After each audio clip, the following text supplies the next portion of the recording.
Hello दोस्तों, आज हम the living word NCERT class 11 का जो फर्स्ट चैप्टर है उसके बारे में डिस्कस करेंगे। लास्ट वीडियो में हमने द लिविंग वर्ड के कैरेक्टरिस्टिक्स के बारे में डिस्कस किया था। आज हम डाइवर्सिटी और टेक्सोनॉमी के बारे में डिस्कस करेंगे।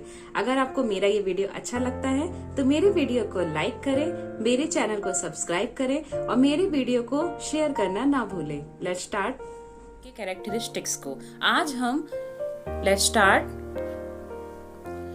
अगर हम देखते हैं तो हम सबसे पहले क्या समझते हैं डाइवर्सिटी को। डाइवर्सिटी में सबसे पहला टर्म आता है बायोडाइवर्सिटी। बायोडाइवर्सिटी क्या होता है? जब जितने भी नंबर ऑफ ऑर्गेनिज्म या टाइप्स ऑफ ऑर्गेनिज्म होते हैं अर्थ में, जिसमें बहुत सारे माइक्रो ऑर्गेनिज्म आ जाते हैं, प्लांट्स आ जाता है, एनिमल आ जाता है और ह्यूमन आ जाता है, वो सब क्या कहलाते हैं? बायोडाइवर्सिटी। उसके बाद नेक्स्ट हम टर्म देखते हैं सिस्टमैटिक्स। सिस्टमैटिक्स में क्या देखते हैं हम? सिस्टमैटिक्स में जो सिस्टेमा वर्ड आया है वो एक लैटिन वर्ड है और जिसका मीनिंग है सिस्टमैटिक अरेंजमेंट ऑफ ऑर्गेनिज्म। अगर किसी ऑर्गेनिज्म का सिस्टमैटिक अरेंजमेंट होता है तो वो क्या कहलाता है? सिस्टेमा कहलाता है।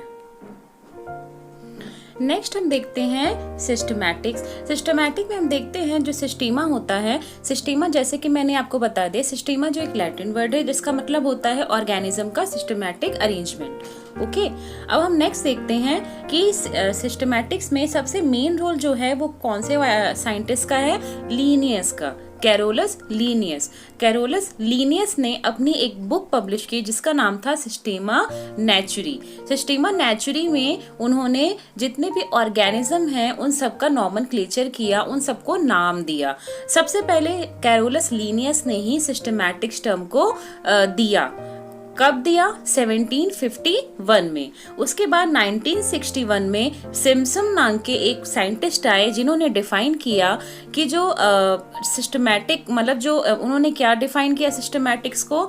जो जितने भी ऑर्गेनिज्म की जो डाइवर्सिटी होती है, जितने भी ऑर्गेनिज्म की डाइवर्सिटी की जो स्टडी होती है वो क्या कहलाती है? सिस्टमैटिक्स कहलाती है। नेक्स्ट देखते हैं। नेक्स्ट वीडियो हम देखते हैं कि सिस्टमैटिक में क्या क्या इंक्लूड है। सिस्टमैटिक्स में हम सबसे पहले जो बेसिक टर्म है वो आता है आइडेंटिफिकेशन। किसी भी ऑर्गेनिज्म को हम कैसे पहचानेंगे? किसी भी ऑर्गेनिज्म को हम उसके मॉर्फोलॉजिकल और एनाटॉमिकल कैरेक्टर्स के थ्रू पहचानते हैं या एग्जामिन करते हैं, जिससे हमें पता चलता है कि पर्टिकुलर ऑर्गेनिज्म है। और उसके बाद क्या करते हैं? सेकेंड टर्म हमारा क्या आता है? क्लासिफिकेशन। क्लासिफिकेशन में क्या करते हैं? क्लासिफिकेशन में हम ऑर्गेनिज्म को साइंटिफिक तरीके से अरेंज करते हैं इन अ हियरार्ची ऑफ ग्रुप में और सब ग्रुप में। किस बेसिस पे करते हैं? उसके सिमिलरिटी के बेसिस पे और जो उनके डिफरेंट ट्रेट्स हैं उसके जो ट्रेट्स होते हैं, उसके जो कैरेक्टर्स होते हैं, उनमें डिफरेंसेस के बेसिस पे हम क्या करते हैं? उस ऑर्गेनिज्म को क्लासिफाई करते हैं। नेक्स्ट देखते हैं।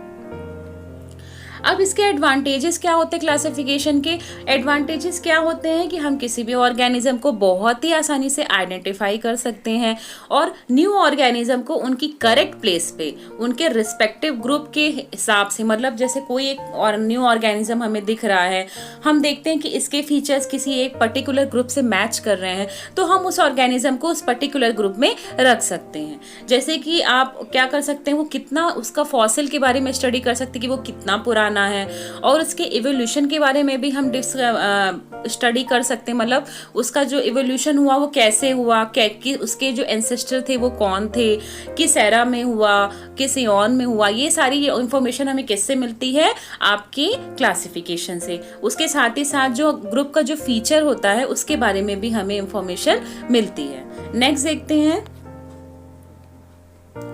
नेक्स्ट हम देखते हैं नॉमेनक्लेचर। नॉमेनक्लेचर में क्या होता है? किसी भी पर्टिकुलर ऑर्गेनिज्म को हम एक सेम नेम से पूरे वर्ड में हम क्या करते हैं? पहचानते हैं उस पर्टिकुलर ऑर्गेनिज्म को। वो क्या कहलाता है? नॉमेनक्लेचर कहलाता है या नामकरण कहलाता है।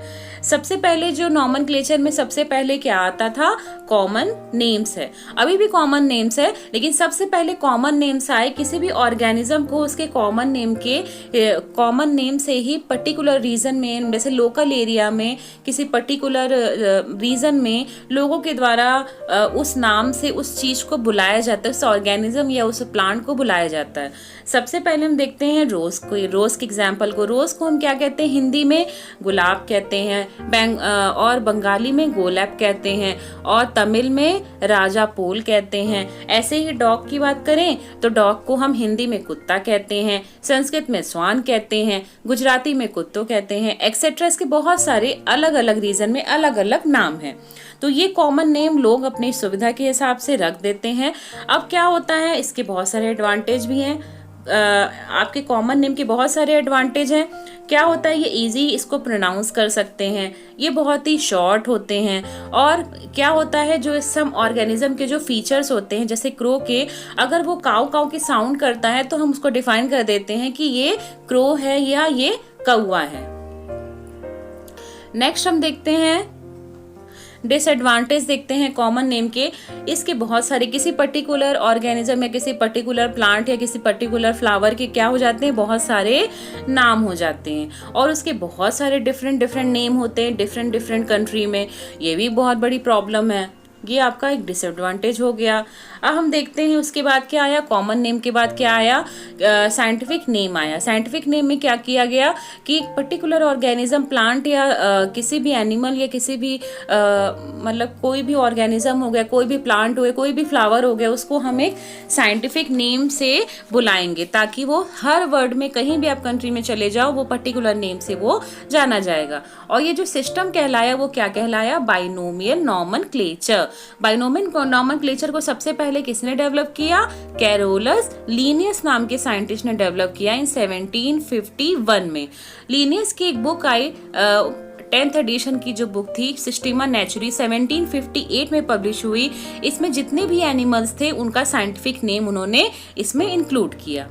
नेक्स्ट देखते हैं बाइनोमियल नॉमेनक्लेचर बेसिकली होता क्या है।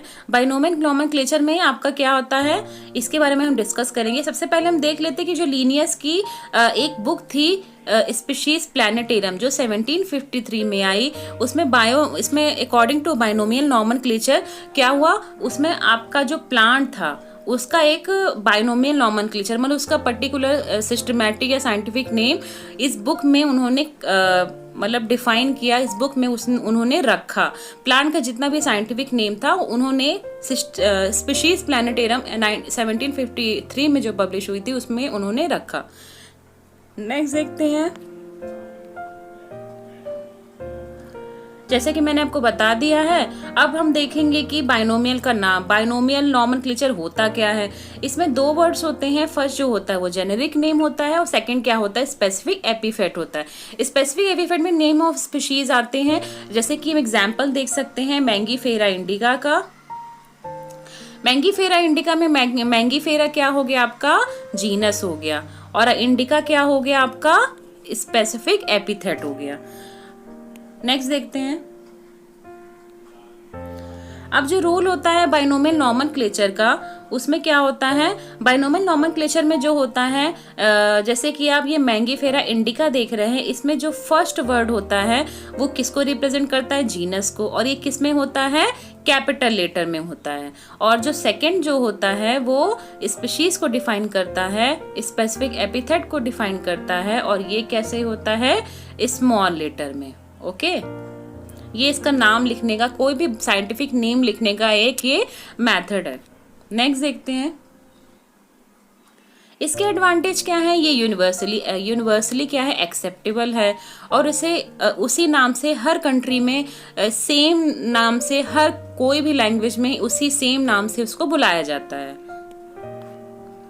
ओके, तो ये हो गया आज का वीडियो। अगर आपको मेरा ये वीडियो अच्छा लगता है तो मेरे वीडियो को लाइक करें, मेरे वीडियो को शेयर करें, और मेरे चैनल को सब्सक्राइब करना ना भूलें। और साथ ही साथ नेक्स्ट हम पार्ट 3 में, जो लिविंग वर्ड का पार्ट 3 होगा, उसमें हम टैक्सोनॉमी के बारे में डिस्कस करेंगे। Thank you.